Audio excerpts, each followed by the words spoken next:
السلام علیکم ورحمۃ اللہ وبرکاتہ۔ وعلیکم السلام۔ آج کی اس رمضان اسپیشل ٹرانسمیشن میں ہم آپ کو خوش آمدید کہتے ہیں۔ حضور آج حضور امام جلوی کی لکھی ہوئی کتاب دیوان عشق بہت چرچا سنا ہے میں نے اس کا، اس کتاب سے آج ہمیں کیا سنا؟ جی ضرور، حضور امام جلوی سرکار کی کلام بارک کی چند اشعار پیش خدمت ہے۔ از دیوان عشق حضور فرماتے ہیں کہ ہے گزرگاہ جلیل پاک یہ صحرائے دل، حج اکبر ہے یہی گر ہاتھ میں آ جائے،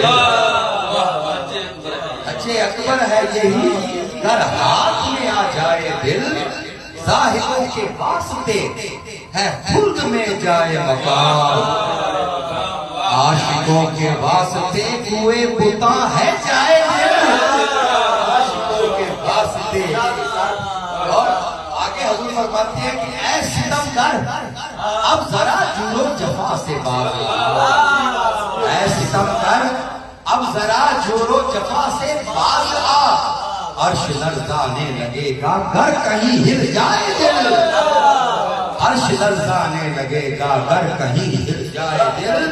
اور آگے کیا فرماتے ہیں؟ تا قیامت کم نہ ہوگا کوئے طوبا میں کبھی، تا قیامت تا قیامت تا قیامت کم نہ ہوگا کوئے طوبا میں کبھی، نالائے دل شورے دل فریادے دل بھوہائے دل۔ آگے حضور کیا خوبصورت فرماتے ہیں کہ دیکھنا مت روکنا ہرگز دل ندامت، دیکھنا مت روکنا ہرگز دل ندان کو، جب کسی نازک بدن کے حسن پر آ جائے دل۔